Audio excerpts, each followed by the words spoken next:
এই Vasco da Gama ভারতে 3 বার এসেছিল, বুঝতে পারলে?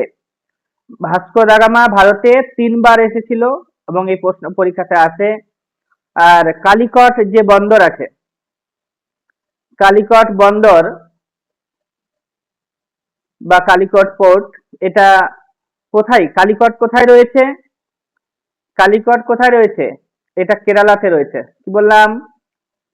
কেরালাতে রয়েছে। আর সেখানেই এসে পৌঁছেছিল এবং সেখানকার যে রাজা ছিল, হিন্দু রুলার, ঠিক আছে, হিন্দু রুলার মানে হিন্দু শাসক ছিল সেখানকার, তার নাম হচ্ছে জামোরিন। নাম শুনেছো? হিন্দু রুলারের নাম কি বললাম? জামোরিন। ঠিক আছে, এই যে জামোরিন কথাটা লিখেছি এখানে আমি। আর সেই সময় ভারতে এসেছিল, পরীক্ষাতে জিজ্ঞেস করা হয় যখন ভাস্কো দা গামা ভারতে এসেছিলেন সেই সময় রাজা কে ছিলেন, কালিকটের রাজা কে ছিলেন? তো জামোরিন। ভাস্কো দা গামা কোথায় এসেছিল? কালিকটে। কত সালে? 1498 খ্রিস্টাব্দে এসেছিল।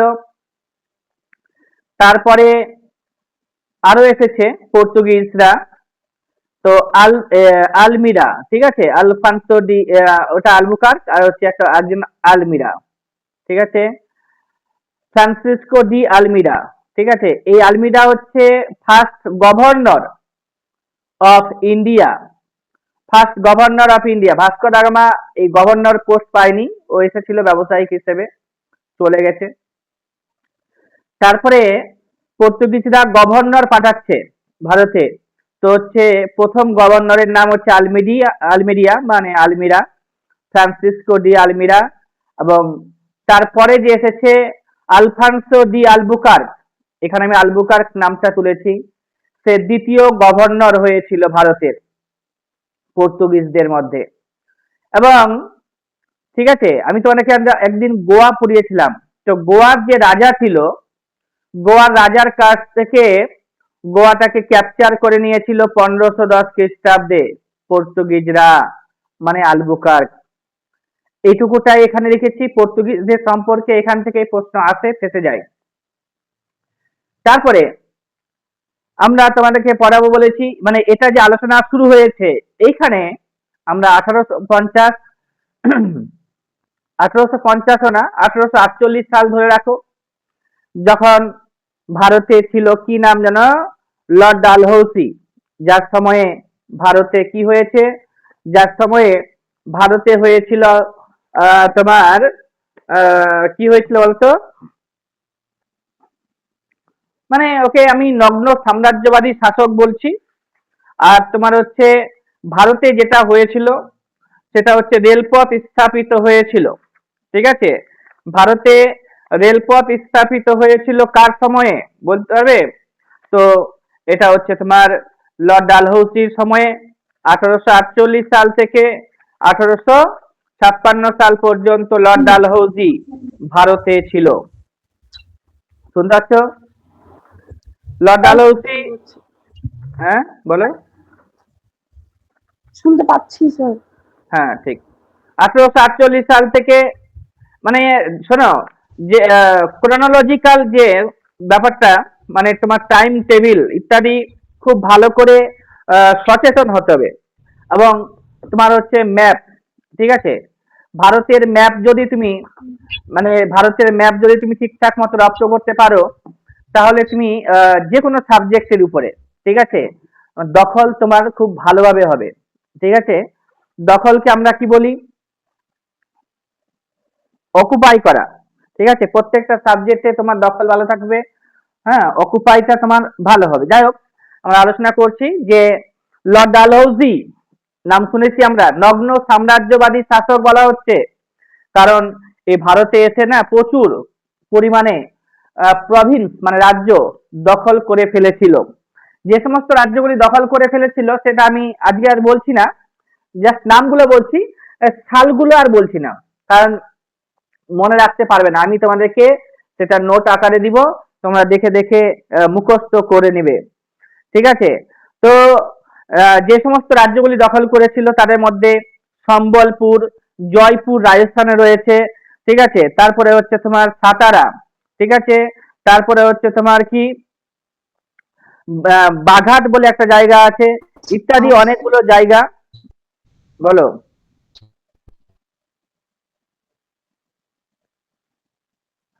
তো এই সমস্ত জায়গাগুলো দখল করেছে, কি নাম যেন বললাম, লর্ড ডালহৌসি।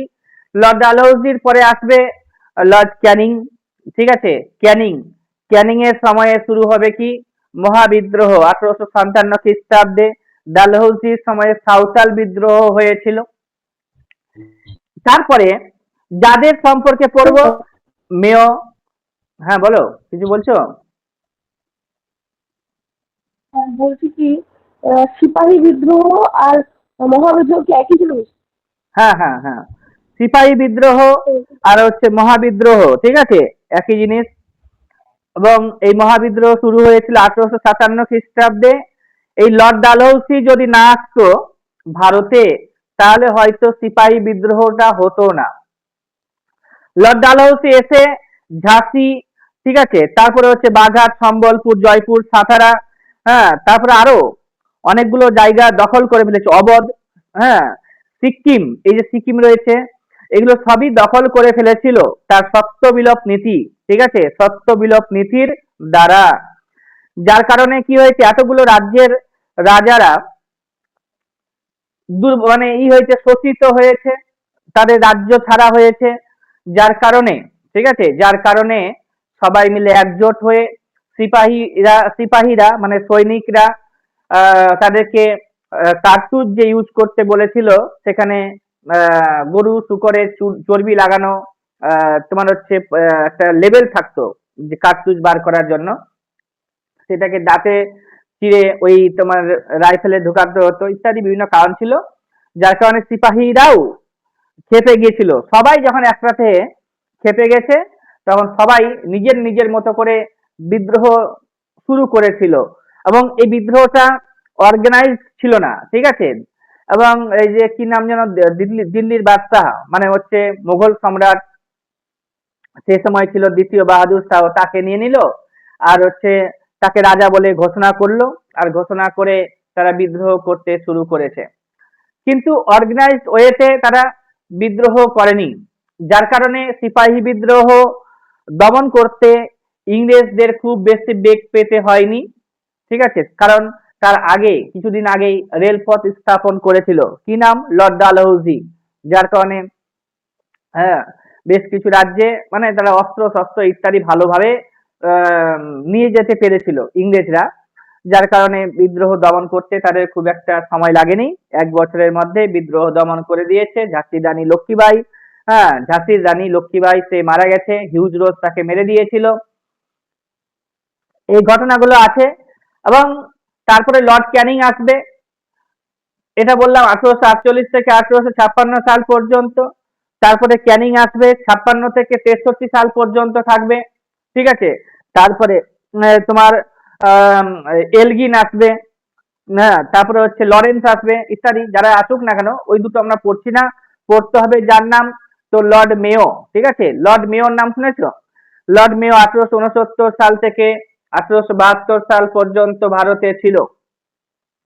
এই লর্ড মেয়ো কি করেছে, লর্ড মেয়ো একবার আন্দামানে গেছে জেল পরিদর্শন করতে, কালাপানি জেল যে রয়েছে আন্দামানে, সেখানে ভারতীয়দের সম্পর্কে হ্যাঁ কটু কথা বলেছিল বলে সেখানকার একজন আমাদের স্বাধীনতা সংগ্রামী বন্দি অবস্থায় ছিল, শের আলী নাম, শের আলী, সে মেয়কে মেরে দিয়েছে। আমি বারবার যে বিভিন্ন ধরনের ভাইসরয়দের নামগুলো বলছি, এই ভাইসরয়দের নাম যদি তুমি না মনে রাখতে পারো পরপর, তাহলে কিন্তু তোমার আবার হিস্ট্রি কখনো দখল হবে না, ঠিক আছে, হিস্ট্রিকে দখল করতে পারবে হ্যাঁ না। স্যার। হিস্ট্রিকে দখল করতে এই যে গেলে মানে আমি বেশ কিছু ভাইসরয়, বেশি না, মুখস্থ করতেও কোনো অসুবিধা নেই, কারণ কয়েকটা ভাইসরয়ের নাম মনে রাখতে হবে। যেমন আমি 1850 সাল থেকে তোমার মনে হয়ে যাবে, যে সমস্ত ভাইসরয়দের নাম মনে রাখতে হবে বলে দিচ্ছি। তো লর্ড ডালহৌসির কথা বললাম, আমি বারবার বলবো তো তোমার এটা মনেই হয়ে যাবে। লর্ড ডালহৌসি, তারপর লর্ড ক্যানিং এসেছে, তারপরে মেয়োকে পড়তে হবে। এলগিন আর লরেন্স দুজন এসেছিল, তো সাময়িক ভাবে এসেছিল, যার কারণে হিস্ট্রিতে খুব একটা অবদানও নাই তাদের, হ্যাঁ, তো আমরা ওটা পড়ছি না। লর্ড মেয়ো যেহেতু ভারত প্রথম ব্রিটিশ হ্যাঁ, ভাইসরয়, যে নাকি ভারতের হাতে মারা গেছে, মানে ভারতের পদে থাকাকালীন মারা গেছে, মানে হত্যা করা হয়েছে লর্ড মেয়োকে, যার কারণে এটা লাগবে।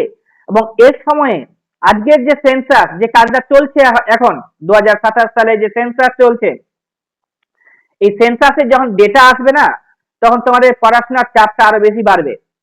মানে আগামী হয়তো 1 বছরের মধ্যে বা 6 মাসের মধ্যে যখন ডেটাটা পাবলিশ হয়ে যাবে, তখন তোমাদেরকে মুখস্থ করতে প্রায় 1 থেকে 1.5 মাস সময় লাগবে। আমি যদিও সমস্ত কিছুকে ট্রিক্স আকারে তৈরি করে দিব, কিন্তু সময় লাগবে। আজকে আমি যদি বলি ভারতের যে কি যেন বলছি ওটাকে, যে জনঘনত্ব 382 বলতে পারছি, পশ্চিমবঙ্গের কত হচ্ছে 1029 বলছি, হ্যাঁ, তারপরে হচ্ছে জনঘনত্বের কথা বলছি, পশ্চিমবঙ্গের জনঘনত্বের কথা এই 1047 মোটামুটি আছে এখন। তারপরে হচ্ছে তোমার কি না 1029ই ছিল, এসে এখন বেড়ে যাবে, যাই হোক ওটা ভুলে যাবো আমরা কিছুদিন পরে। বিহারের সব থেকে বেশি 1102, এরকম যে বিভিন্ন ধরনের রয়েছে। পশ্চিমবঙ্গের সাক্ষরতার হার কত, বিহারের সাক্ষরতার হার কত, তারপরে হচ্ছে তোমার কি ইউপির সাক্ষরতার হার কত, সব থেকে বেশি কোন রাজ্যে সাক্ষরতার হার রয়েছে, সবচেয়ে বেশি বনভূমি কোথায় রয়েছে, ইত্যাদি বিভিন্ন যে ডেটা, যেগুলো আমাদের মুখস্থ হয়ে আছে বিগত 15 বছর ধরে, সেগুলো আমরা ভুলে যাব, মানে ভুলতে হবে। এবং নতুন যা আসছে এতগুলো ডেটা, সবগুলো পড়তে হবে, এবং ডেটার উপরে প্রচুর প্রশ্ন হবে। 2027 সালের পরে বা 27 সালের দিকে যে সমস্ত পরীক্ষাগুলো হবে, ডেটা থেকে প্রচুর পরিমাণে প্রশ্ন আসবে। তো যাই হোক, ওগুলো আমি পরে আলোচনা করবো। এই মেয়েও সেন্সাস চালু করেছিল 1872 খ্রিস্টাব্দে, সেই মেয়েকে মেরে দিয়েছি। মেয়োকে মারার পরে, মেয়োর পরে আসবে নটব্রুক, নটব্রুকের পরে আসবে তোমার লিটন, লিটনের পরে আসবে রিপন। তো আমি এই যে লিটন সম্পর্কে লিখেছি এখানে।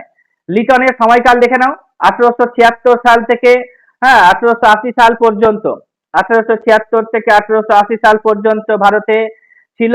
দিল্লি দরবার, ঠিক আছে, দিল্লি দরবার অনুষ্ঠিত করেছিল, দিল্লি দরবার অনুষ্ঠিত করেছিল কে?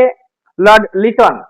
এই যে লিটন কে আমরা পছন্দ করছি না, কারণ এদিকে ভারতে সে সময়ে প্রচুর পরিমাণে কি যেন চলছিল, মহামারী, মানে হচ্ছে তোমার দুর্ভিক্ষ, ঠিক আছে, আমরা বলি না ফিমাইন, মানে হচ্ছে দুর্ভিক্ষ, যে চলছিল এই মানে লিটনের সময়। এবং সেদিকে সে কোনো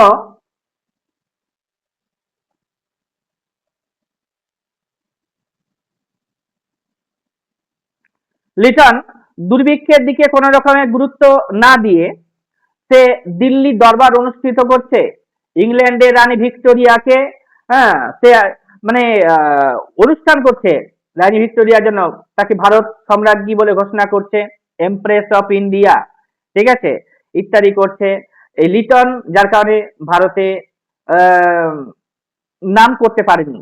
এই লিটনের জন্য একটা কথা রয়েছে, ব্রিলিয়ান্ট ফেলিওর, ঠিক আছে, ব্রিলিয়ান্ট ফেলিওর, যার বাংলা আমি লিখে রেখেছি উজ্জ্বল বিফলতা, ঠিক আছে, উজ্জ্বল বিফলতা বা ব্রিলিয়ান্ট ফেলিওর বলা হয় ভারতে, ব্রিলিয়ান্ট ফেলিওর ইন ইন্ডিয়া বলা হচ্ছে কাকে?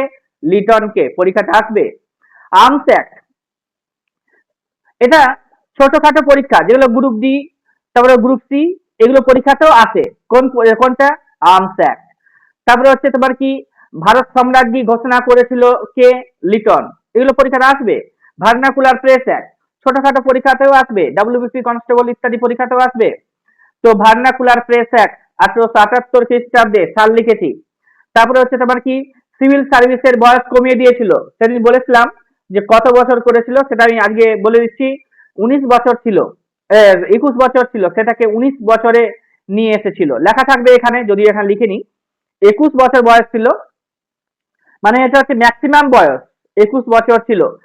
কিন্তু 1872 সালে প্রচুর পরিমাণে, মানে অর্থাৎ 4 জন ভারতীয় সিভিল সার্ভিস পরীক্ষায় পাস করেছিল এতদিন পর্যন্ত, মানে 1809 বছর বিয়োগ করলে কত হবে? 1863 সালে সত্যেন্দ্রনাথ ঠাকুর বা টেগোর সিভিল সার্ভিস পরীক্ষায় পাস করেছিল এবং চাকরি করছিল।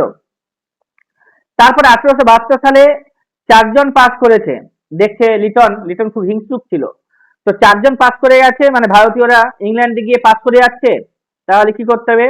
এদের বয়সটা ম্যাক্সিমাম 21 আছে, এটাকে কমিয়ে 19 করে দিব, তাহলে আর এরা পারবে না। ঠিক আছে, এটা করেছে লর্ড লিটন, সিভিল সার্ভিসের বয়স কমিয়ে দিয়েছিল। যার কারণে ভারত যে 1872 সালে একজন পাস করেছিল, তার নাম হচ্ছে এস এন ব্যানার্জি, সুরেন্দ্রনাথ বন্দ্যোপাধ্যায়, তিনি তার বিরোধিতা করেছিলেন। এই সুরেন্দ্রনাথ বন্দ্যোপাধ্যায় লিটনের সময়ে ইন্ডিয়ান অ্যাসোসিয়েশন, ভারত সভা প্রতিষ্ঠা করেছিল। এই সুরেন্দ্রনাথ বন্দ্যোপাধ্যায় বেঙ্গলি পত্রিকার সম্পাদকও ছিল। তা লিটনের সম্পর্কে কি করছো? দিল্লি দরবার অনুষ্ঠিত করেছিল তার সময় 1876 সালের দিকে। দুর্ভিক্ষ দেখা দিয়েছিল, মহামারী দেখা দিয়েছিল, ফেমাইন দেখা দিয়েছিল। তারপরে হচ্ছে তোমার কি আর্মস অ্যাক্ট পাস করেছিল, তাকে উজ্জ্বল বিফলতা বলছি, ইংরেজিতে দি ব্রিলিয়ান্ট ফেলিওর ইন ইন্ডিয়া বলছি। সিভিল সার্ভিসের বয়স কমিয়ে দিয়েছিল সেটা বলছি। রানী ভিক্টোরিয়াকে ভারত সম্রাজ্ঞী ঘোষণা করেছিল, আর ভার্নাকুলার প্রেস অ্যাক্ট পাস করেছিল। এই কটা মনে রাখলেই হবে। তারপরে হচ্ছে তোমার কি, যে এই যে বিরোধিতা করেছে arms act, vernacular press act এবং সিভিল সার্ভিসের বয়স কমিয়ে দিয়েছে, এই তিনটা মুদ্রাকে নিয়ে, তিনটা উদ্দেশ্যকে সফল করার জন্য সুরেন্দ্রনাথ বন্দ্যোপাধ্যায় 1876 খ্রিস্টাব্দে যার যে ভারত সভা তৈরি করেছিল, ওই সেই ভারত সভার উদ্দেশ্য ছিল arms act, vernacular press act এবং সিভিল সার্ভিসের বয়স কমিয়ে দেওয়ার জন্য আন্দোলন করা। ভারত ইন্ডিয়ান অ্যাসোসিয়েশন, ইংরেজিতে বলা হয় ইন্ডিয়ান অ্যাসোসিয়েশন, বাংলাতে বলছে ভারত সভা। এটা তৈরি করেছিল কে? S N Banerjee.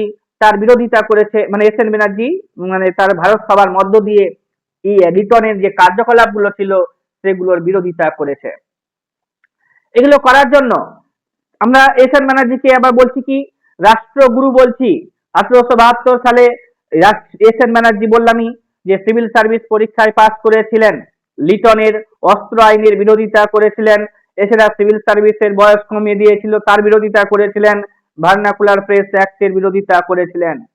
S N Banerjee সম্পর্কে আরো একটা প্রশ্ন আসবে, যে জাতীয় কংগ্রেস যে প্রতিষ্ঠিত হয়েছিল 1875 খ্রিস্টাব্দে, জাতীয় কংগ্রেস প্রতিষ্ঠিত হয়েছিল, ভারতীয় জাতীয় কংগ্রেস, ইন্ডিয়ান ন্যাশনাল কংগ্রেস প্রতিষ্ঠিত হয়েছিল। হ্যাঁ, তার প্রথম যে অধিবেশন বসেছিল বোম্বাইতে গোকুলদাস তেজপাল সংস্কৃত কলেজে, সেদিন সুরেন্দ্রনাথ বন্দ্যোপাধ্যায় উপস্থিত থাকতে পারেননি। কারণ কি?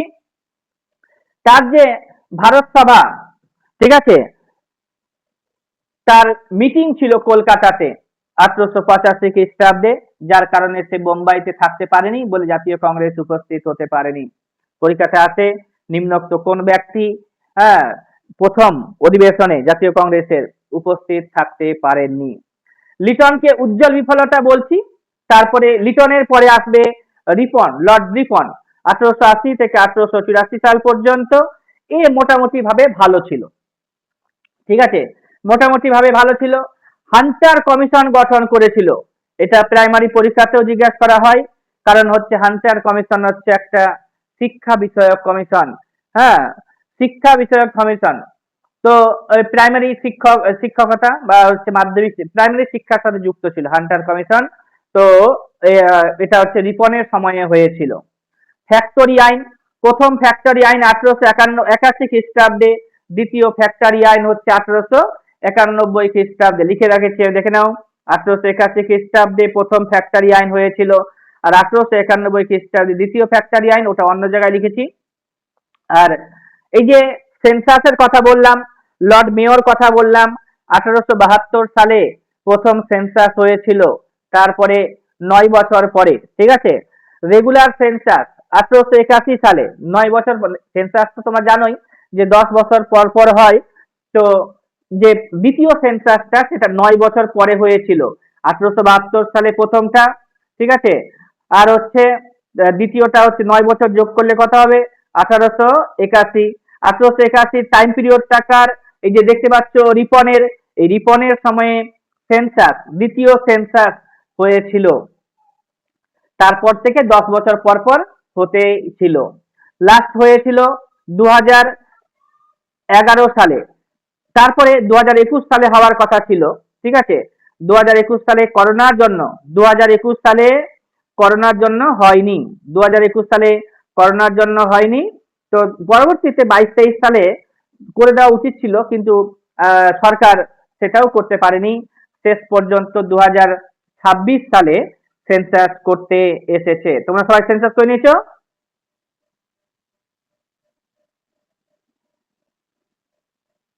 শুনছো সবাই? হ্যাঁ স্যার। তো যাই হোক, এই যে এখন হচ্ছে সেন্সাস, ঠিক আছে? এই যে সেন্সাস ব্যাপারটা এসেছিল কবে তাহলে? মেয়র সময়ে 1872 খ্রিস্টাব্দে ইংরেজদের উদ্যোগে। তারপরে আজকে আমাদের বর্তমানে আমরা নিজেরাই করছি, এবং টোটাল 15 বার হয়েছে বিগত বছরগুলিতে। এটা হচ্ছে 16 নম্বর সেন্সাস, ঠিক আছে? 16 নম্বর সেন্সাস হচ্ছে এটা। আর স্বাধীনতার পরে আট আট নম্বর এটা। আর স্বাধীনতার আগে, হ্যাঁ, তাহলে আটটা হয়েছে আগে, আটটা হয়ে গেছে, +7, তো 15টা হয়েছিল 2011 সাল পর্যন্ত। 2026 সালে, হ্যাঁ, 2026 সালে, না, 2026 সালে তোমার হচ্ছে কত নম্বর বললাম? 16 নম্বর, ঠিক আছে? মনে থাকবে? ঠিক আছে, ওটা আমি আবার জিওগ্রাফি ক্লাসে আরো ভালো করে বলবো। এই রিপনের সময় হয়েছে, কিন্তু রিপনের সময় হয়েছে। এই যে also call father of local self government, তোমরা যে দেখতে পাচ্ছ গ্রামে পঞ্চায়েত আর হচ্ছে মিউনিসিপ্যালিটিস যে দেখতে পাচ্ছ শহরাঞ্চলগুলোতে, তো এটারও জনক বলা হয়। মানে তো ভারতে লোকাল সেলফ গভর্নমেন্ট বা পঞ্চায়েতি যে ব্যবস্থাটা চালু করেছিল, হ্যাঁ, রিপন প্রথমে ইংরেজদের সময়ে। তো যার কারণে তাকে father of local self government বলছে ইন ইন্ডিয়া। এটা বারবার পরীক্ষাতে জিজ্ঞেস করেছে। লিটনের সময় আরেকটা কাজ হয়েছে কি? এই যে ভার্নাকুলার প্রেস অ্যাক্ট, যেটা দেশীয় ভাষায় সংবাদপত্র নিয়ন্ত্রণ আইন, যেটা চালু করেছিল, কি নাম যেন? হ্যাঁ, লিটন। সেটাকে তুলে দিয়েছে যে না, দেশীয় ভাষায় সংবাদপত্র প্রকাশিত হতে পারবে। এখানে একটা গল্প তোমাদের বলে নি, তো বলে দিচ্ছি। আজ নাম শুনেছো তোমরা? অমৃত বাজার পত্রিকা, তুমি শুনোনি? যারা হিস্ট্রি স্টুডেন্ট তারা অবশ্যই শুনেছে। আনন্দবাজার পত্রিকা না, এরকমই একটা পত্রিকা আরো ছিল আগে, অমৃত বাজার পত্রিকা। এই অমৃত বাজার পত্রিকাটা যে ছিল, সেটা পরীক্ষাতে জিজ্ঞেস করবে।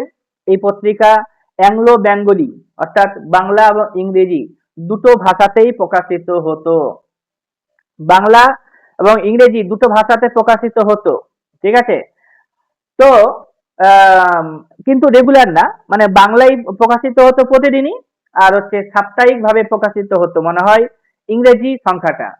তো তো বাংলা এবং ইংরেজি দুটো ভাষাতেই প্রকাশিত হতো। তো লর্ড লিটন যে পাস করলো 1878 খ্রিস্টাব্দে, তোমার হচ্ছে 14 তারিখে মার্চ মাসে এটা করেছিল।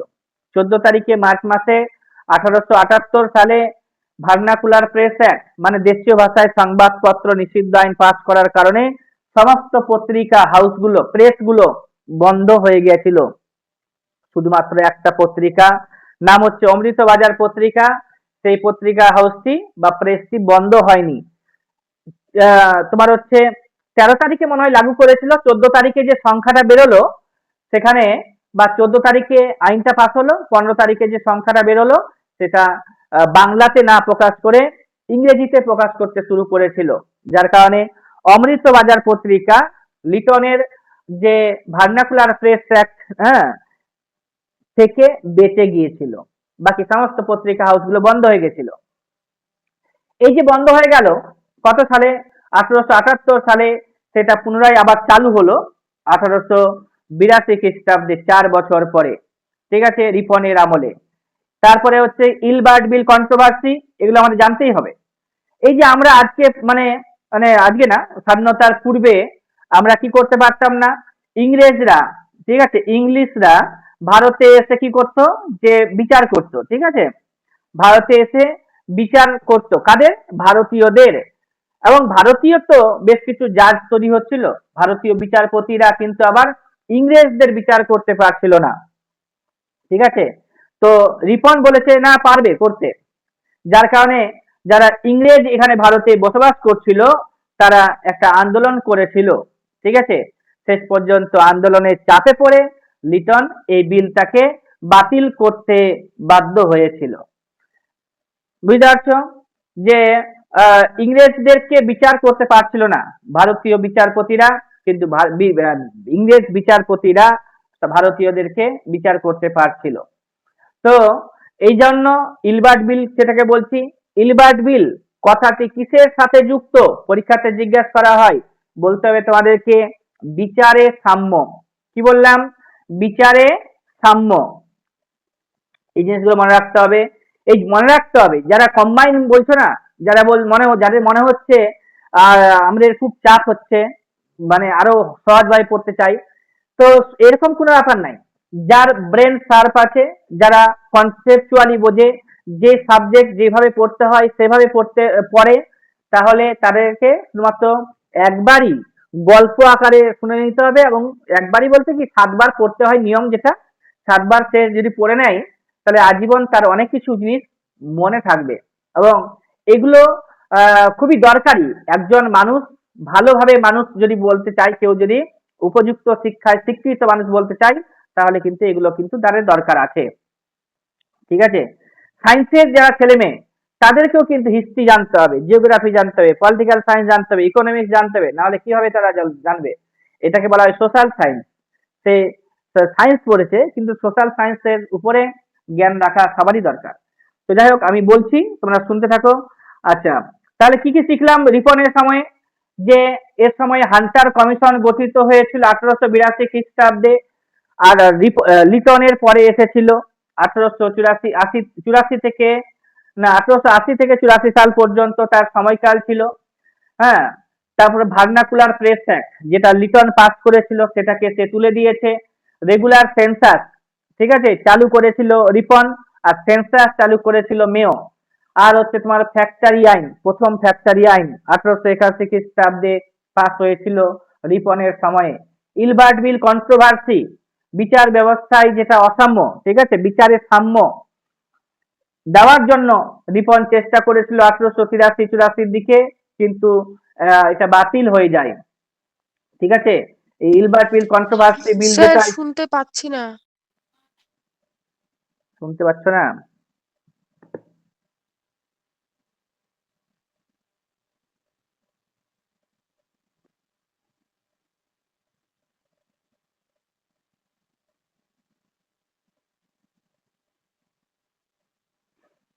এবার শুনতে পাচ্ছ?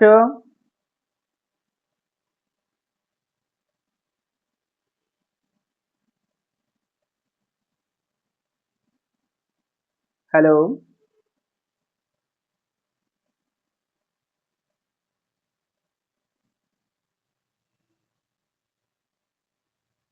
এবার শোনা যাচ্ছে?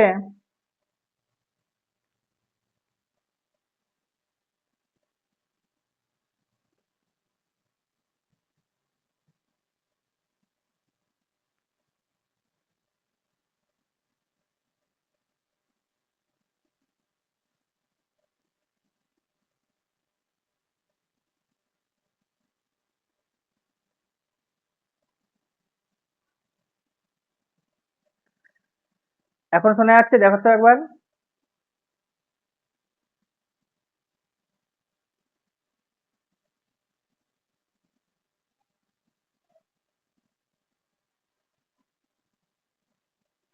লক্ষ্মী শুনতে পাচ্ছে না? স্যার শুনতে পাচ্ছি আমি।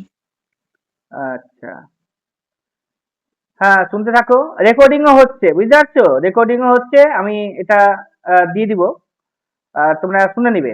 ঠিক আছে? আর একবার যদি মনে হয় যে না পুরো ক্লিয়ার হয়নি, তাহলে আরো একবার শুনে নেবে।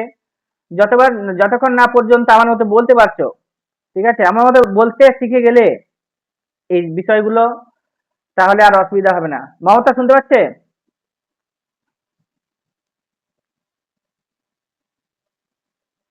লেফট হয়ে জয়েন করে শুনতে হবে। লক্ষ্মীটা শুনতে পাচ্ছেই, তার মানে আমার নেট ঠিক আছে।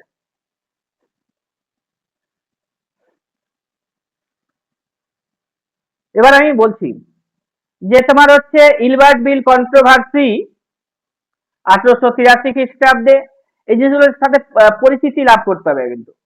তারপরে দেখে নাও, এরকম এই ধরনের আমার নোটস আরো রেডি করে দিব, তোমরা পড়বে। দেখো যে এই নোটসে, এই যে নোটসটা পড়ছি, আমাদের মোটামুটি অনেকটা সময় হয়েই গেল, কিন্তু আমরা শেষ করতে পারিনি।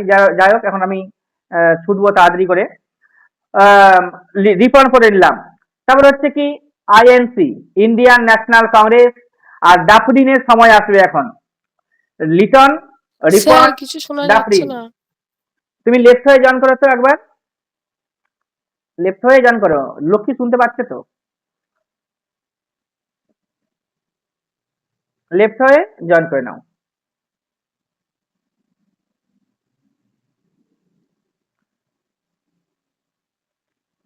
আঠারোশো পঁচাশি খ্রিস্টাব্দে এই ডাফরিন, জাস্ট মনে রাখো লক্ষ্মী, যে মেয়, তারপরে হচ্ছে নর্থব্রুক, নর্থব্রুক মেয়র পরে আসছে নর্থব্রুক। নর্থব্রুক বেশি কাজ করবে না, সে শুধুমাত্র একটা জিনিস কাজ করবে, যেটা নাট্যাভিনয় নিয়ন্ত্রণ আইন, যে ইংরেজদের, ইংরেজদের, হ্যাঁ, মানে ইংরেজরা বুঝতে পারছে না, তারা যেহেতু তারা দেশীয় ভাষায়, ভারতীয়রা তাদের দেশীয় ভাষায়, হিন্দি বাংলা ইত্যাদি ভাষায় তারা তাদের অভিনয় করছে। ইংরেজদের শাসনগুলো, ইংরেজরা কিভাবে ভারতে রুল করছে, সেগুলো নাটকের মধ্য দিয়ে জনগণকে বোঝানোর চেষ্টা করছে কিভাবে ইংরেজরা ভারতীয়দেরকে নিপীড়ন করছে। ঠিক আছে, নিপীড়ন করছে সেগুলো দেখানো হচ্ছিল, যার কারণে ইংরেজরা বুঝে গেছে যে না, এরা তো আমাদের সম্পর্কেই মানুষের কাছে ই করছে, প্রচার করছে। যার কারণে নাট্যাভিনয় নিয়ন্ত্রণ আইন পাস করেছিল। যে লোকটি, তার নাম হচ্ছে নর্থব্রুক, লর্ড নর্থব্রুক। নর্থব্রুকের পরে আসবে লিটন, লিটনের পরে আসলো রিপন, পড়লাম আমরা। রিপনের পরে আসবে ডাফরিন। ডাফরিন যে বললাম, লর্ড ডাফরিন, এই লোকটা 1884 থেকে 1885 সাল পর্যন্ত ভারতে ছিল। 84 থেকে 88 সাল পর্যন্ত ভারতে ছিল। আর 1885 খ্রিস্টাব্দে তৈরি করে ফেলেছে, কি তৈরি করে ফেলেছে?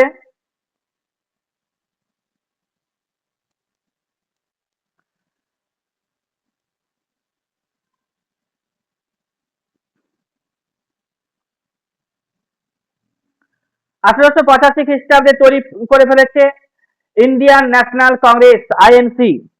আইএনসি তৈরি করেছে। কে করেছে? ডাফরিন।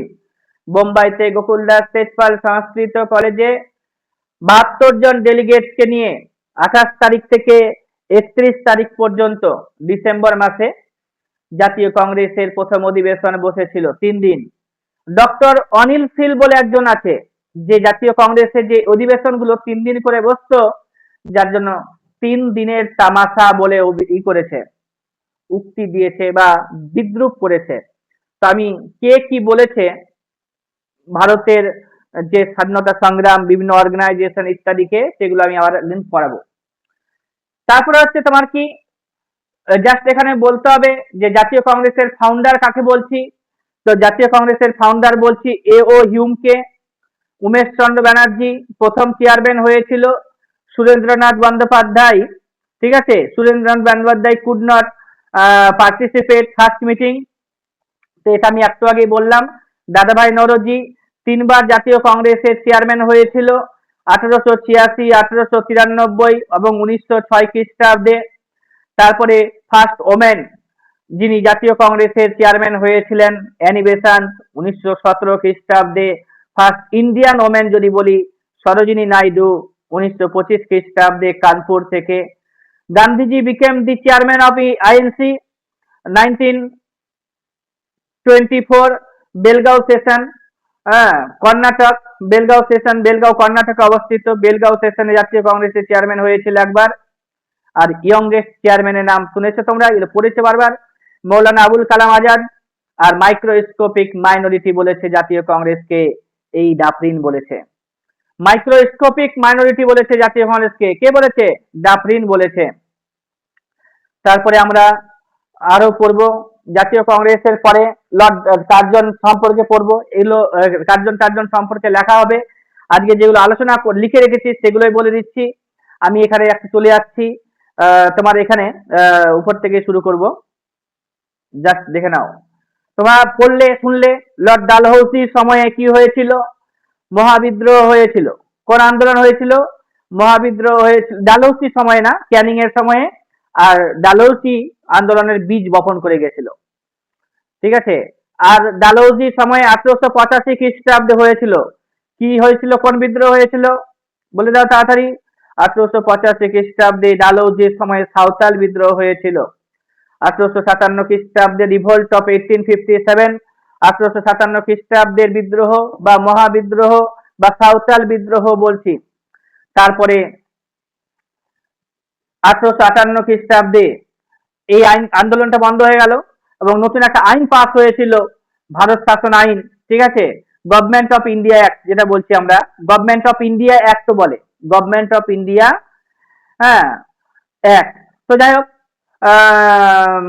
যেটা হচ্ছে কি এই আইনটাকে বলা হচ্ছে an act for better government of India. এর আগে দিনই পড়াচ্ছিলাম মহাবিদ্রোহ যখন পড়ছিলাম, an act for better government of India 1858 খ্রিস্টাব্দে। তারপরে 1855 খ্রিস্টাব্দে যেটা বললাম সাঁওতাল বিদ্রোহ হয়েছিল, নীল বিদ্রোহ 1859-60 সালে হয়েছিল, যার কারণে একটা কমিশন গঠন করা হয়েছিল 1860 খ্রিস্টাব্দে, নাম হচ্ছে নীল কমিশন। তারপরে হচ্ছে তোমার আরো লিখেছি যেটা, যে সবরমতী আশ্রম, গান্ধীজি ভারত থেকে চলে গিয়েছিল, ঠিক আছে, 1892 সালে গিয়েছিল এবং পার্মানেন্টলি গান্ধীজি ভারতে আসলো 1915 খ্রিস্টাব্দে। 1915 খ্রিস্টাব্দে এসে সে সবরমতী আশ্রম তৈরি করছে। এই গান্ধীজির কথা বলছি তো, গান্ধীজি হচ্ছে তোমার রাজনৈতিক গুরু যদি বলি, তো গান্ধীজি রাজনৈতিক গুরু গোপাল কৃষ্ণ গোখলে, এই যে আমরা পেয়ে যাব কিছুদিন পরে, আমি তোমাদেরকে আরো ক্লাসে বলবো। তো গান্ধীজি রাজনৈতিক গুরুর নাম গোপাল কৃষ্ণ গোখলে, পুরাতন স্টুডেন্টরা জানে। আর হচ্ছে ভারতে এসে সে সবরমতী আশ্রম তৈরি করেছে, চম্পারণ সত্যাগ্রহ করেছে 1917 খ্রিস্টাব্দে, খেদা সত্যাগ্রহ করেছে 1918 খ্রিস্টাব্দে, আহমেদাবাদে মিল স্ট্রাইক করেছিল 1918 খ্রিস্টাব্দে, রাওলাট আইনও পাস হয়েছে 1919 খ্রিস্টাব্দে, জালিয়ানওয়ালাবাগের হত্যাকাণ্ড হয়েছিল, জালিয়ানওয়ালাবাগের হত্যাকাণ্ড হয়েছিল কবে? 1919 খ্রিস্টাব্দে 13 তারিখে এপ্রিল মাসে। এই সময় গান্ধীজিকে গ্রেফতার করেছিল ডক্টর সৈফুদ্দিন কিসলু অ্যান্ড সত্যপাল, এদেরকে গ্রেফতার করা হয়েছিল। তো তাদের বিরোধিতা করতে গিয়ে অনেক মানুষ মারা গেছে জালিয়ানওয়ালাবাগে, হ্যাঁ, 1919 খ্রিস্টাব্দে 13 তারিখ এপ্রিল মাসে। তাছাড়া আমরা পুনা চুক্তির কথা বলছি, পুনা সার্বজনীন সভা, এই 1860 পরে পুনা সার্বজনীন সভা 1870 সালে, ইন্ডিয়ান অ্যাসোসিয়েশন 1876 খ্রিস্টাব্দে, ভার্নাকুলার প্রেস অ্যাক্ট 1878 খ্রিস্টাব্দে, আইএনসি 1885 খ্রিস্টাব্দে, ইন্ডিয়া লীগ তৈরি হয়েছিল 1875 খ্রিস্টাব্দে, হ্যাঁ, গান্ধী ভারত থেকে চলে গিয়েছিল 1892 খ্রিস্টাব্দে, বেঙ্গল পার্টিশন হয়েছিল 1905 খ্রিস্টাব্দে, মুসলিম লীগ তৈরি হয়েছে 1906 খ্রিস্টাব্দে, হ্যাঁ। তারপরে হচ্ছে তোমার কি, যে কার্জন ভারতে এসেছিল, লর্ড কার্জনের নাম শুনেছো? লর্ড কার্জনকে আমরা কি যেন বলছি একটা কথা, দাঁড়া পরে বলছি মনে পড়লে। লর্ড কার্জন হচ্ছে মানে লর্ড কার্জনকে, কার্জনের সময়কালটা 1899 থেকে 1905, যদিও লর্ড কার্জন সম্পর্কে আমাদের অনেক পড়তে হবে, আমি একটা টিকার মতো করে তৈরি করে দিব লর্ড কার্জন সম্পর্কে, তোমরা সেটা পড়ে দিবে। গান্ধীজি ভারতে এসেছিল আবার 1915 খ্রিস্টাব্দে, ঠিক আছে। তারপরে যেগুলো বললাম, যে 1917 খ্রিস্টাব্দে সবরমতী আশ্রম, চম্পারণ আন্দোলন করেছে 1917 খ্রিস্টাব্দে, খেদা সত্যাগ্রহ করেছে 1918 খ্রিস্টাব্দে, আহমেদাবাদে মিল ধর্মঘট করেছিল 1918 খ্রিস্টাব্দে, রাওলাট আইন পাস হয়েছে 1919 খ্রিস্টাব্দে এবং রাওলাট আইনের বিরোধিতা করতে গিয়ে জালিয়ানওয়ালাবাগের হত্যাকাণ্ড ঘটে গিয়েছিল 1919 খ্রিস্টাব্দে 13 তারিখে এপ্রিল মাসে। খিলাফত মুভমেন্ট শুরু হয়েছে 1919 খ্রিস্টাব্দে, নন কোঅপারেশন মুভমেন্ট চালু হয়েছে 1920 খ্রিস্টাব্দে, চৌরি চৌরার ঘটনা ঘটেছে 1920 খ্রিস্টাব্দে। পরপর পড়তে থাকবে এদিক দিয়ে, তাহলে তোমার সব ঘটনাগুলো মিলে যাবে। তারপরে হচ্ছে বিদেশের মাটিতে, এখানে একটু বলে দিচ্ছি যে এখানে এটা অ্যাড হয়ে যাবে, বিদেশের মাটিতে প্রথম ভারতীয় শহীদ, পরীক্ষাতে খুব জিজ্ঞাসা করা হয়, মদন লাল ধিংরা 1909 খ্রিস্টাব্দে বিদেশের মাটিতে গিয়ে শহীদ হয়েছিলেন। পূর্ণ স্বরাজের দাবি করেছি আমরা 1929 খ্রিস্টাব্দে, সিভিল ডিসঅবিডিয়েন্স মুভমেন্ট করেছি 1930 খ্রিস্টাব্দে, ডান্ডি মার্চ করেছি 1930 খ্রিস্টাব্দে 12 তারিখে মার্চ মাসে। গান্ধীজি, ঠিক আছে, গান্ধীর সঙ্গে আরউইনে চুক্তি হয়েছিল 1931 খ্রিস্টাব্দে, ভগৎ সিং, হ্যাঁ, তারপর হচ্ছে রাজগুরু সুখদেব, এদের ফাঁসি হয়েছে এই মার্চ মাসে 23 তারিখে, মার্চ মাসে 31 সালে 23 তারিখে মার্চ মাসে মারা গেছে, মানে মারা গেছে বলতে কি ফাঁসি দেওয়া হয়েছিল ভগৎ সিং, রাজগুরু সুখদেবকে। হোয়াইট কমিশন মানে হোয়াইট পেপার পাবলিশ করেছিল 1933 খ্রিস্টাব্দে। ফার্স্ট রাউন্ড টেবিল কনফারেন্স হচ্ছে প্রথম গোল টেবিল বৈঠক 1930 খ্রিস্টাব্দে, দ্বিতীয় গোলটেবিল বৈঠক 1931 খ্রিস্টাব্দে, তৃতীয় গোলটেবিল বৈঠক 1932 খ্রিস্টাব্দে। তারপরে পুনা চুক্তি হয়েছিল। পুনা চুক্তি গান্ধীজির সঙ্গে হয়েছিল B.R. আম্বেদকরের, ঠিক আছে, 1932 খ্রিস্টাব্দে। কমিউনাল অ্যাওয়ার্ড ঘোষণা করেছে 1932 খ্রিস্টাব্দে। গান্ধীজি ভলেন্টারিলি রিজাইন করেছিল জাতীয় কংগ্রেস থেকে 1934 খ্রিস্টাব্দে। এই গান্ধীজির উপরে আমার এখানে রাগ হয় যে গান্ধীজি ভলেন্টারিলি রিজাইন করেছে জাতীয় কংগ্রেস থেকে, অথচ গান্ধীজি কংগ্রেসের উপরে আবার জোর খাটাতো। কখন?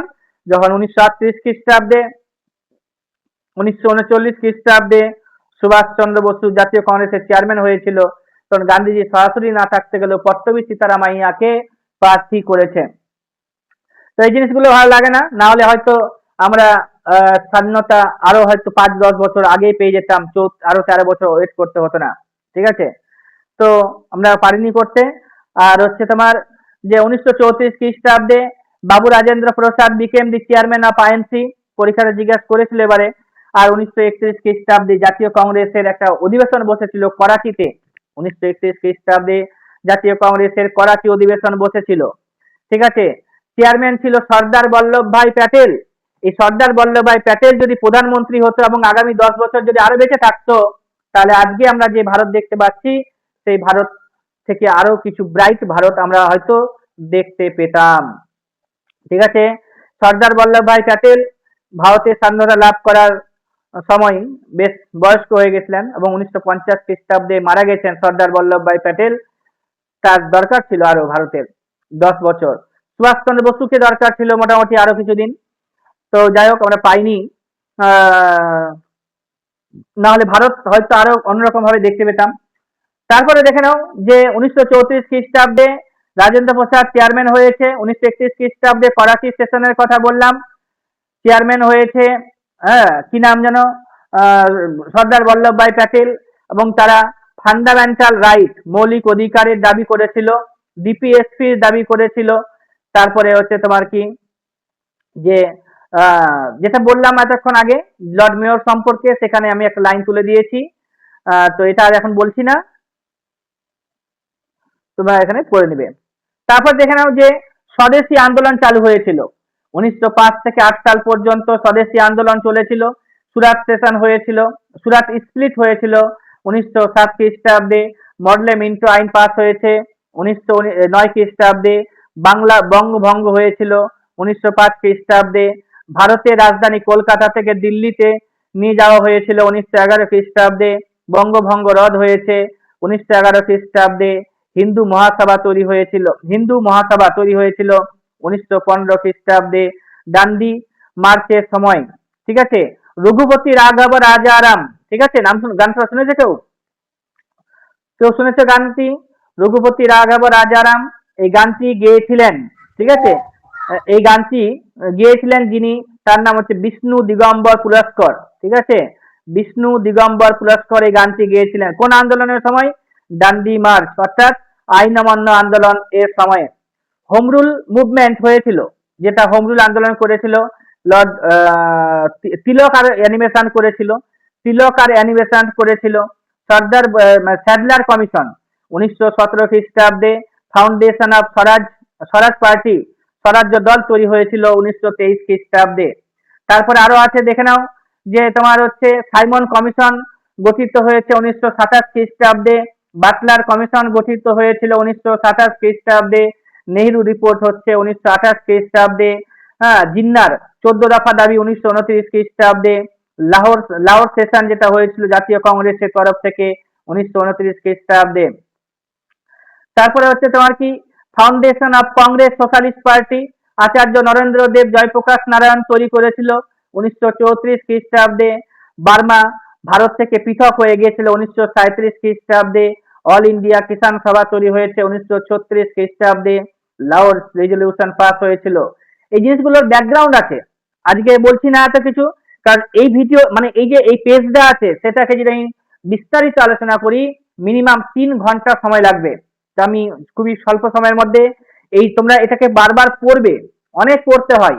এবং দেখতে পাচ্ছ কতগুলো ইয়ার লিখেছি, প্রত্যেকটা যে সাল, ইয়ার, তারিখ, আন্দোলন ইত্যাদির উপরে ব্যাকগ্রাউন্ড আছে, সেগুলো আমি বলবো, তোমরা পাবে, কিন্তু ধীরে ধীরে পাবে। আচ্ছা, আগস্ট প্রপোজাল 1940 খ্রিস্টাব্দে। এই যে তোমার হচ্ছে মার্চ প্রপোজাল, আগস্ট প্রপোজাল, এটাকে বলতে গেলেই মোটামুটি 10 মিনিট সময় লাগবে। তারপরে হচ্ছে কুইট ইন্ডিয়া মুভমেন্ট অর্থাৎ ভারত ছাড়ো আন্দোলন 1942 খ্রিস্টাব্দে হয়েছিল। রাজাজি ফর্মুলা 1944 খ্রিস্টাব্দে। ওয়াবিল পরিকল্পনা 1945 খ্রিস্টাব্দে। সিমলা কনফারেন্স হয়েছিল 1945 খ্রিস্টাব্দে। আইএনএ ইন্ডিয়ান ন্যাশনাল আর্মি ওদের বিচার হয়েছিল 1945 খ্রিস্টাব্দে, যেহেতু যুদ্ধে হেরে গেছিল, দ্বিতীয় বিশ্বযুদ্ধে তোমার জাপান হেরে গেছিল ইত্যাদি ব্যাকগ্রাউন্ড আছে। তাহলে হচ্ছে নেভাল মিউটিনি বা নৌ বিদ্রোহ হয়েছিল 1946 খ্রিস্টাব্দে 9 তারিখে ডিসেম্বর মাসে। গণপরিষদ গঠিত হয়েছে 1946 খ্রিস্টাব্দে। ঠিক আছে, আরো আছে এখানে। এই যে এতগুলো ঘটনা, এগুলো কোনো বইয়ে লেখা থাকছে না এক জায়গাতে, এগুলো বিভিন্ন জায়গা থেকে তুলতে হচ্ছে। আমরা পড়েছি, তারপরে আমাদের সবকিছু মনে হয়েছে। তো যাই হোক, এখানে আরো বলছি যে 1935 খ্রিস্টাব্দে ভারত শাসন আইন পাস হয়েছিল। তারপরে 1936-37 খ্রিস্টাব্দে জেনারেল ইলেকশন, ঠিক আছে, হয়েছিল। আর হচ্ছে তোমার রেজিগনেশন অফ কংগ্রেস মিনিস্ট্রিজ, 1939 খ্রিস্টাব্দে মুসলিম লীগের মুক্তি দিবস, হ্যাঁ, বা ডে অফ ডেলিভারেন্স, এটার ব্যাকগ্রাউন্ড আছে, জানে অনেকজন, আর যারা জানে না তাদেরকে আমি বলবো আবার। তো ডে অফ ডেলিভারেন্স হচ্ছে কত সালে? হ্যাঁ, 1939 খ্রিস্টাব্দের 22 তারিখে ডিসেম্বর মাসে। ডাইরেক্ট অ্যাকশন ডে 16 তারিখে আগস্ট মাসে 1946 খ্রিস্টাব্দে। এই যে প্রত্যক্ষ সংগ্রাম দিবস কেন পালন করেছিলাম তারও ব্যাকগ্রাউন্ড আছে। সুভাষচন্দ্র বসু জাতীয় কংগ্রেসের চেয়ারম্যান হয়েছিল 1938 খ্রিস্টাব্দে এবং 1939 খ্রিস্টাব্দে। সুভাষচন্দ্র বসু সম্পর্কে এখানে লেখা আছে অল্প, আর সুভাষচন্দ্র বসু সম্পর্কে আমি একটা পিডিএফ শেয়ার করেছিলাম, সেখানে বিস্তারিত আলোচনা করা হয়েছে। সুভাষচন্দ্র বসুর পুরো ক্রিয়াকলাপ হিস্ট্রির সাথে যুক্ত, যেগুলো থেকে আমাদের প্রশ্ন আসে, আলোচনা করা হয়েছে সেখানে। তো সুভাষচন্দ্র বসু সিভিল সার্ভিস পরীক্ষায় পাশ করেছিল 1920 খ্রিস্টাব্দে। 1921 খ্রিস্টাব্দে জাতীয় কংগ্রেসের সাথে যুক্ত হয়ে অসহযোগ আন্দোলনে অংশগ্রহণ করেছিল। পরীক্ষাতে সিম্পলি জিজ্ঞেস করতে পারে যে নেতাজি সুভাষচন্দ্র বসু প্রথমে কোন আন্দোলনে অংশগ্রহণ করেছিল, সেটা হচ্ছে অহিংস অসহযোগ আন্দোলন। তারপর হচ্ছে যে সুভাষচন্দ্র বসু আইএনসি চেয়ারম্যান হয়েছিল 1938 খ্রিস্টাব্দে হরিপুরা সেশনে, 1939 খ্রিস্টাব্দে ত্রিপুরী সেশনে। ঠিক আছে, এই ত্রিপুরী সেশন যখন হয়েছিল তখন গান্ধীজির স্বনামধন্য প্রার্থী পট্টবী সীতারামাইয়া, ঠিক আছে, ছেলে নামে দীপা আছে, দীপা আছে, তো পট্টবী সীতারামাইয়া ছেলে নামে, লক্ষ্মী বলতে পারবে না? আছে স্যার। বলো, পট্টবী সীতারামাইয়া ছেলে নামে। ছেলে স্যার। ছেলে। তিনি হেরে গেছিলেন, গান্ধীজি স্বনামধন্য প্রার্থী ছিলেন এবং তিনি হেরে গিয়েছিলেন 400 কত ভোটে, 439 না কত ভোটে, যার কারণে গান্ধীজি আর অধিবেশন গুলোতে যাচ্ছিল না, সভাগুলোতে যাচ্ছিল না। তো সুভাষচন্দ্র বসু 1939 খ্রিস্টাব্দে জাতীয় কংগ্রেস থেকে বেরিয়ে গেল। ঠিক আছে, সুভাষচন্দ্র বসু জাতীয় কংগ্রেস থেকে বেরিয়ে গেল এবং সে তৈরি করেছিল ফরওয়ার্ড ব্লক। ঠিক আছে, ফরওয়ার্ড ব্লক তৈরি করেছিল 1900 কত সালে? 1939 খ্রিস্টাব্দে। এই যে দেখে নাও, যে রিজাইন দিয়েছিল আইএনসি থেকে 1939 খ্রিস্টাব্দে কলকাতাতে সেশনটা হেল্ড হয়েছিল, মানে এটা ছিল একটা স্পেশাল অধিবেশন। এবং বাবু রাজেন্দ্র প্রসাদ, যিনি ভারতের প্রথম রাষ্ট্রপতি হয়েছিলেন, ঠিক আছে, রাজেন্দ্র প্রসাদকে তিনি দিয়ে দিয়েছিলেন, মানে তার হাতে ক্ষমতা দিয়ে দিয়েছিলেন জাতীয় কংগ্রেসের। এগুলো আমরা পড়েছি। তারপরে দেখে নাও আরো আছে এখানে ইয়ার, যে 1946 খ্রিস্টাব্দে আমরা ক্যাবিনেট মিশন তৈরি, মানে ইংরেজরা ক্যাবিনেট মিশন পাঠিয়েছিল একটা, সেই ক্যাবিনেট মিশনে Lord Pethick Lawrence, EB Alexander, sir Stafford Cripps, 3জন মেম্বার ছিল। আর লর্ড পেট্রিক লরেন্স এই ক্যাবিনেট মিশন যে এসেছিল তার হেড ছিল। ঠিক আছে, এবং এই ক্যাবিনেট মিশন ইন্ডিয়ান পলিটির জন্য হয়ে যাবে। ক্যাবিনেট মিশন একটি গণপরিষদ গঠন করেছিল, সেই গণপরিষদে একটা সংবিধান রচনা হয়েছিল। তারপরে আলোচনাটা আজকে করছি না।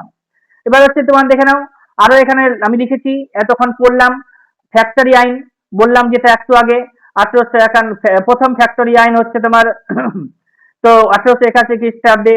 দ্বিতীয় ফ্যাক্টরি আইন 1891 খ্রিস্টাব্দে। All India Trade Union Congress ও AITUC 1920 খ্রিস্টাব্দে NM জোশী তৈরি করেছিল। হুইটলি কমিশন যেটা গঠন হয়েছিল 1928 খ্রিস্টাব্দে, ঠিক আছে। তারপর হচ্ছে আলিগড় মুভমেন্ট স্যার সৈয়দ আহমেদ খান করেছিল। তারপরে হচ্ছে মোহামেডান অ্যাংলো ওরিয়েন্টাল কলেজ যেটা তৈরি হয়েছিল 1875 খ্রিস্টাব্দে। মেও যেটা বললাম না, মেওকে মেরে দিয়েছিলাম ভারতে, তো মেও 1872 খ্রিস্টাব্দে সেন্সাস করেছিল। বোম্বাই অ্যাসোসিয়েশন তৈরি হয়েছে 1852 খ্রিস্টাব্দে। মাদ্রাজ মহাজন সভা তৈরি হয়েছে 1884 খ্রিস্টাব্দে। বোম্বাই প্রেসিডেন্সি অ্যাসোসিয়েশন 1885 খ্রিস্টাব্দে। তারপরে হচ্ছে কি বঙ্গভাষা প্রকাশিকা সভা 1836 খ্রিস্টাব্দে। ল্যান্ড হোল্ডার সোসাইটি তৈরি হয়েছিল 1837 খ্রিস্টাব্দে। কোনো কোনো বই 38 থাকছে। বেঙ্গল ব্রিটিশ ইন্ডিয়া সোসাইটি, হ্যাঁ, 1843 খ্রিস্টাব্দে। এই যে ল্যান্ড হোল্ডার সোসাইটি বা জমিদারি সভা এবং বেঙ্গল ব্রিটিশ ইন্ডিয়া সোসাইটি দুটো মিলে গিয়ে 1851 খ্রিস্টাব্দে ব্রিটিশ ইন্ডিয়া অ্যাসোসিয়েশন নাম নিয়েছিল। আর্য সমাজ তৈরি হয়েছে 1875 খ্রিস্টাব্দে। স্বামী দয়ানন্দ সরস্বতী করেছিল। এই স্বামী দয়ানন্দ সরস্বতী শুদ্ধি আন্দোলন করেছিল আর গো ব্যাক টু বেদাস, ঠিক আছে, বেদের যুগে ফিরে যাও উক্তি দিয়েছিল। এই যে ঘটনাগুলো আছে এগুলো লিখে রেখেছি। মোটামুটি 1885 থেকে শুরু 1850 থেকে শুরু করে 1947 সাল পর্যন্ত যে সমস্ত ইয়ার গুলো দরকারি খুবই, সেগুলো এখানে লেখা হয়েছে। আরো বেশ কিছু ইয়ার আছে যেগুলোকে লিখবো, এবং এরকম ভাবেই আমি কয়েকটা সেশনসে ইতিহাসটাকে পড়াবো ভেবেছি, যে 1850 থেকে শুরু করে 1947 সাল পর্যন্ত একটা চ্যাপ্টার আমার কাছে, একটা চ্যাপ্টার বা একটা সেশন।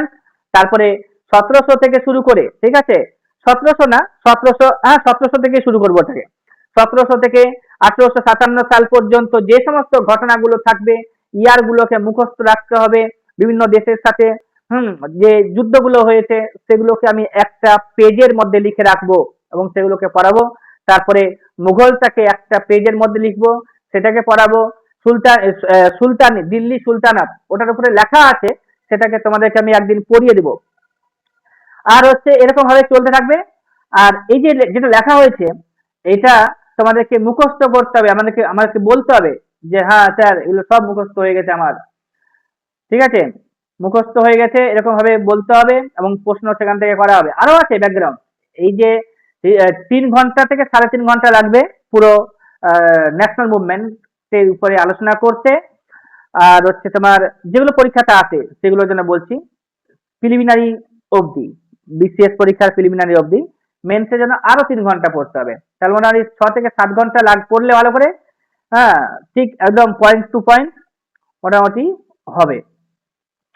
তো যাই হোক, সাইমন কমিশন যে পড়লাম এতক্ষণ ধরে, সেই সাইমন কমিশন সম্পর্কে এখানে লেখা আছে, এটা একটু পড়ে নিচ্ছি, তারপরে এরপরের দিন ক্লাসে আমি আরো একটু বলে দেবো।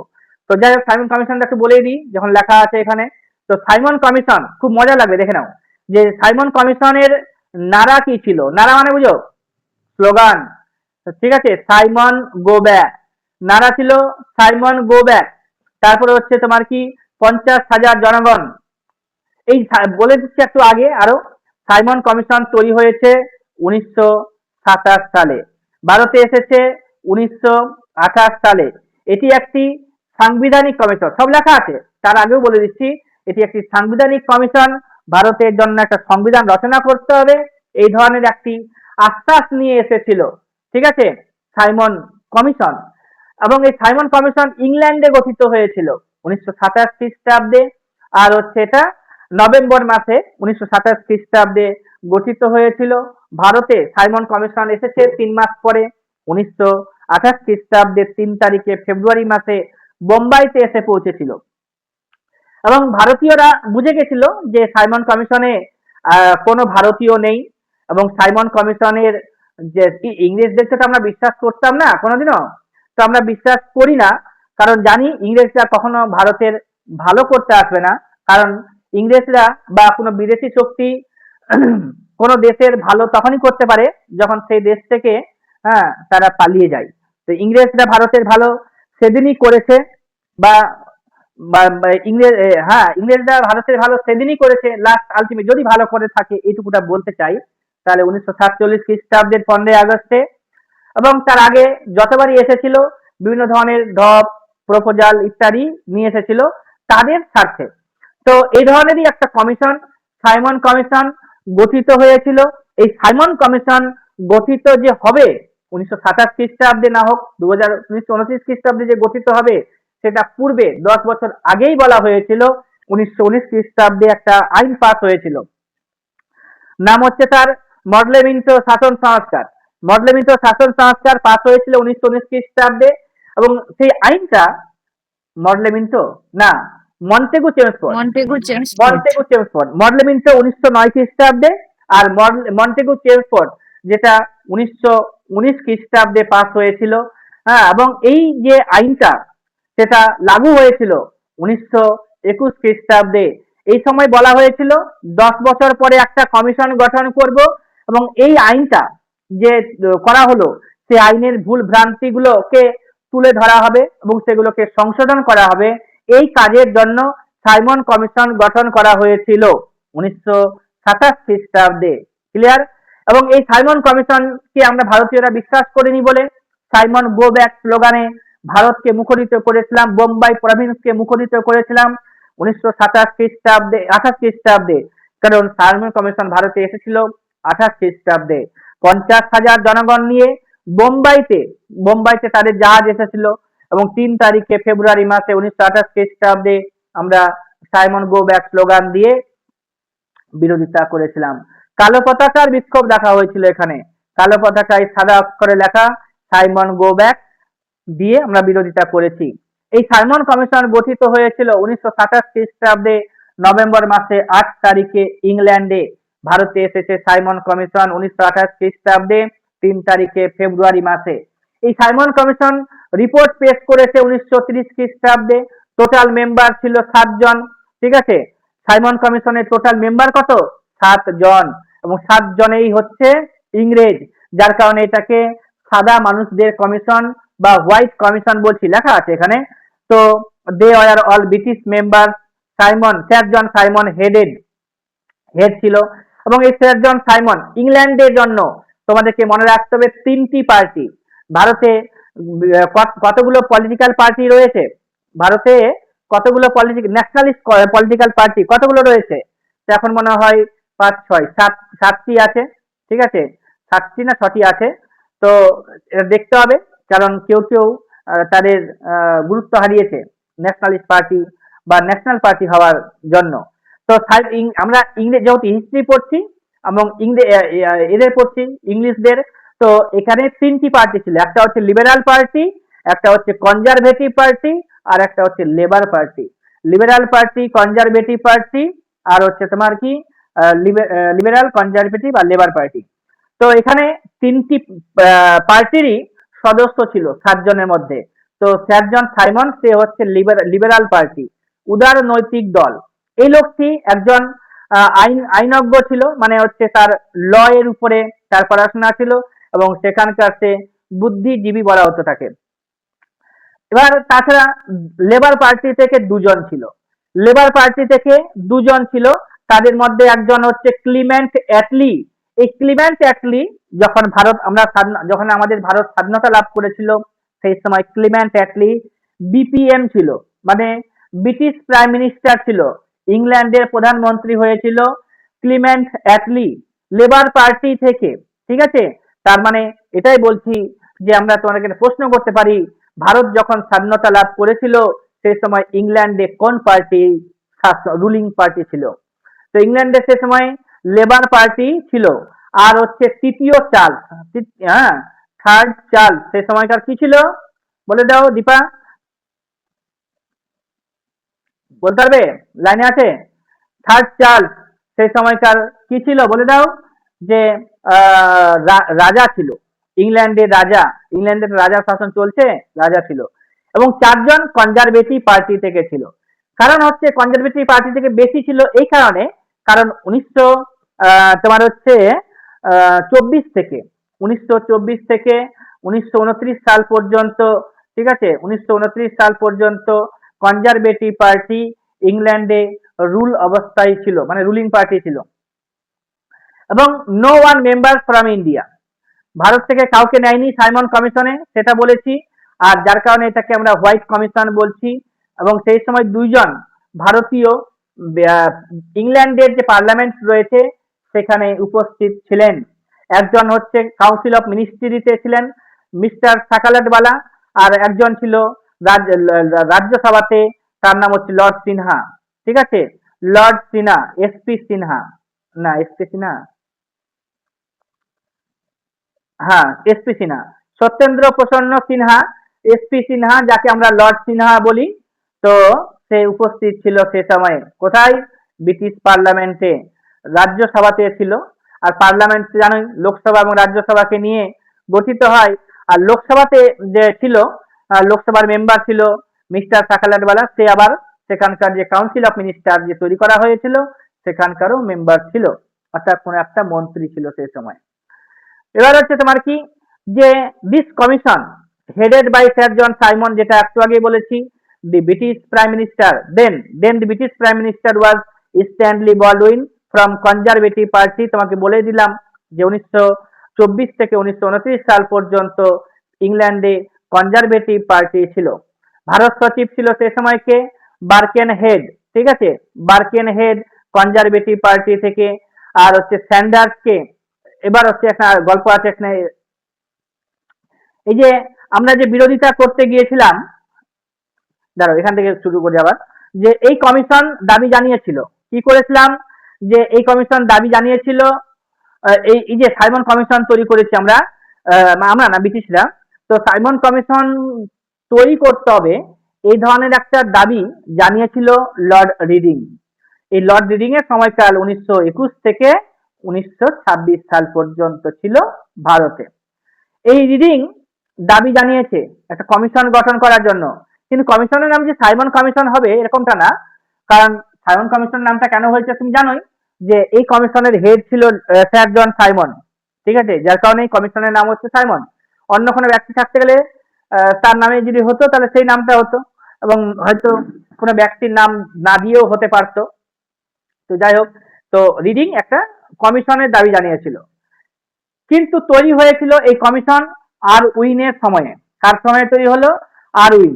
এই আর উইনের সময়কাল 26 থেকে 31, 1926 থেকে 1931 সাল পর্যন্ত হচ্ছে আর উইনের সময়কাল। এই কমিশনকে সমর্থন জানিয়েছিল যারা, এই কমিশনকে সমর্থন জানিয়েছিল যারা, সেটা হচ্ছে একটা মুসলিম লীগ, হ্যাঁ, আর একটা জাস্টিস পার্টি মাদ্রাজে, আর ইউনিয়নিস্ট পার্টি পাঞ্জাবে। পরীক্ষাতে সিম্পলি জিজ্ঞেস করা হয় জাস্টিস পার্টি কোথায় করতো, মানে তাদের ক্রিয়াকলাপ কোথায় ছিল। তো মাদ্রাজে। ইউনিয়নিস্ট পার্টি কোথায় দেখা যায়? তো পাঞ্জাবে।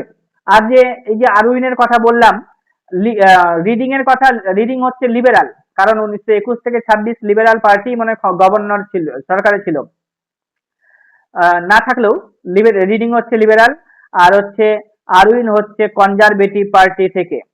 এবার এই কমিশনকে সমর্থন জানায়নি যারা, তারা কংগ্রেস জানাবেই না। আর মুসলিম লীগ, যেটা জিন্নার কাছে ছিল, মুসলিম লীগ সে সময় দুটো দলে চলছিল, একটা জিন্নার মুসলিম লীগ আর একটা হচ্ছে এমনিতে মুসলিম লীগ। তো জিন্নার যে মুসলিম লীগ সেটা সাইমন কমিশনকে সমর্থন জানায়নি। আর হিন্দু মহাসভা, এটা 1915 খ্রিস্টাব্দে তৈরি হয়েছিল, তারাও সমর্থন জানায়নি। কিন্তু সাইমন কমিশনের বিরোধিতা করার সময় অনেকেই মার খেয়েছিল, সেটা আমি এরপর দিন বলবো।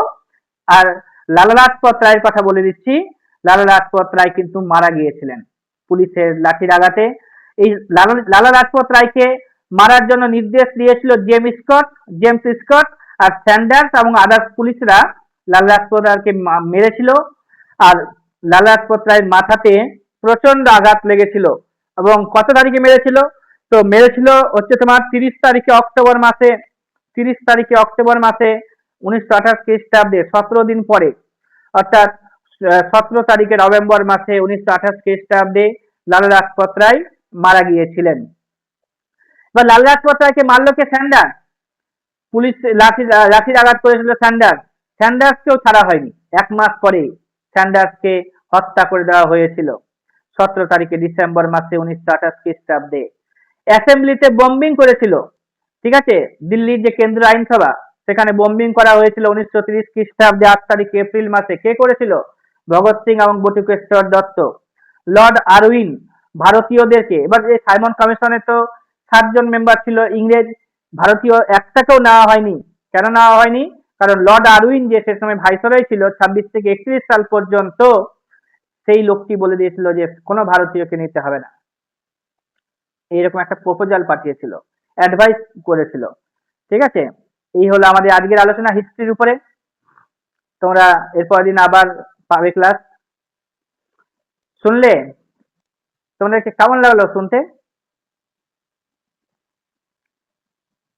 দীপাকে কেমন লাগলো? দীপা তো জানা আছে। লক্ষ্মী? ভালো স্যার। হ্যাঁ, স্যার ভালো। এই ধরনের আলোচনা যদি আমরা করি, রেগুলার নিয়মিতভাবে পড়তে পারি, শুধু আমি আলোচনা করে দিলাম একদিন 1 ঘন্টা, সেটা হবে না, তোমাদেরকে আবার পড়তে হবে, এটাকে রেডি করতে হবে। তাহলে যদি কখনো ডাব্লিউবিসিএস এর মেন্স পরীক্ষা দিতে যাও, হয়তো দেখা গেলো 100তে 100 পেয়ে যাচ্ছ, স্কোরিং করতে পারছো।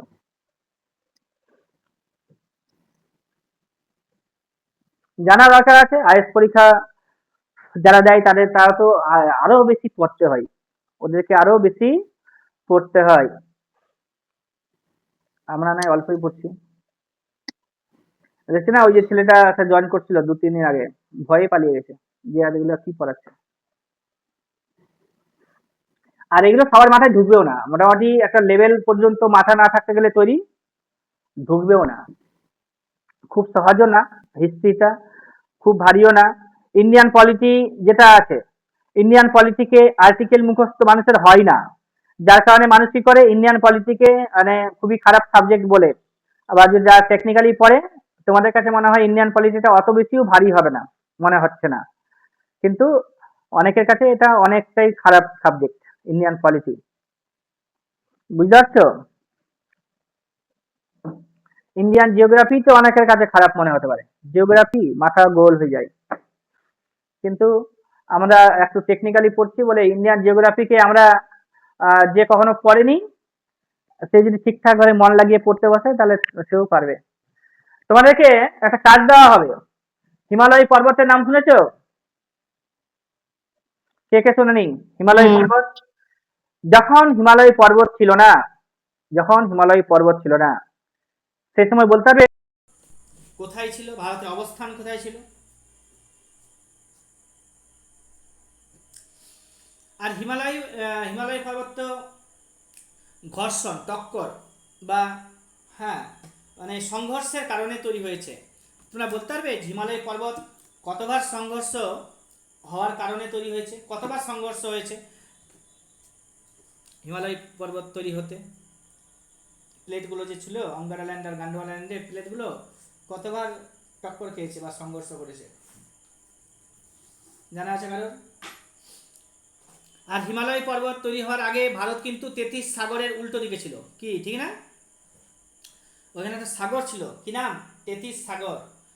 এবং তোমাদেরকে যেটা পড়তে হবে, হিমালয় পর্বতের উপরে যে 14খানা আমি পর্বত পড়িয়েছিলাম, হ্যাঁ তা এখন বলছি বেশ কয়েকটা পর্বত, কারাকোরাম পর্বত, লাদাখ, কারাকোরাম, লাদাখ, জাস্কার, পীরপাঞ্জাল, ঠিক আছে। তারপরে হচ্ছে কারাকোরামের উপরে যে তৈরি আছে রাকা পসি, নাম শুনেছো? তারপরে তুমি পড়বে কেটু, কিং অফ কারাকোরাম। তারপরে ওখানে আর একটা আছে, কি যেন নাম, যাই হোক নামটা মনে পড়ছে না, তো সেটাও পড়তে হবে। তারপরে হচ্ছে লাদাখের উপরে কোনগুলো আছে, লাদাখ হচ্ছে তোমার ট্রান্স হিমালয়ে মনে হয় পড়ছে। আর হচ্ছে লাদাখ একটা রাজ্য, আর লাদাখ রাজ্য বলতে কি কেন্দ্রশাসিত অঞ্চল, সেই লাদাখ রাজ্যেই কারাকোরামকেও দেখতে হবে, লাদাখকেও দেখতে হবে, জাস্কারকেও দেখতে হবে, আর পীরপাঞ্জালটাকে মনে হয় অল্প একটু দেখতে পাবো। তারপরে নেমে যাব যখন, তখন আমরা দেখতে পাবো যে হিমালয় পর্বত, ওটা ট্রান্স হিমালয়ের সাথে গেল। আর তারপরে আমরা পেয়ে যাব হিমালয় পর্বতকে আমরা 3 ভাগে ভাগ করছি, সে ঠিক আছে। তো ওটা তুমি জানো যে হিমাদ্রি, আর হচ্ছে হিমাদ্রি হিমালয়, হিমাচল হিমালয়, আর হচ্ছে তোমার শেষে শিবালিক হিমালয়। তাদের অনেকগুলো নাম আছে আবার, সেগুলোকেও পড়তে হবে। এই যে হিমাদ্রি হিমালয়ে যে সমস্ত পর্বতগুলো রয়েছে, জম্মু কাশ্মীরে নাঙ্গা পর্বত রয়েছে, উত্তরাখণ্ডে বান্দারপুর, ত্রিশূল, হ্যাঁ কামেট, তারপর হচ্ছে তোমার কেদারনাথ, বদ্রীনাথ, নন্দা দেবী, ঠিক আছে, ইত্যাদি যে পর্বতগুলো আছে সেগুলোকে পড়তে হচ্ছে। আর হচ্ছে নেপালে, নেপালে কোনগুলো পর্বত আছে? মাকালু আছে, মানসালু আছে, ছয়ু আছে, মাউন্ট এভারেস্ট আছে, অন্নপূর্ণা আছে। ধৌলাধরটা কোথায় আছে? ধৌলাধর বা ধৌলাগিরি, ধৌলাগিরিটা মনে হয় নেপালে আছে। আর ধৌলাধর পীরপাঞ্জাল, ধৌলাধরটা ওখানেই থাকবে, তোমার হচ্ছে লাদাখের ওদিকে থাকবে। তারপরে হচ্ছে তোমার কি তারপরে আমরা যেটা পাবো সেটা হচ্ছে আমাদের আহ, হ্যাঁ, ওখানে আমি পাবো মাউন্ট কৈলাস, মাউন্ট কৈলাস পাবো। তারপরে আরেকটু নিচে নামবো, তিব্বতের পাঠার পাবো। তারপর ওইদিকে চলে যাবো তো আমরা হিন্দুকুশ পর্বত পাবো।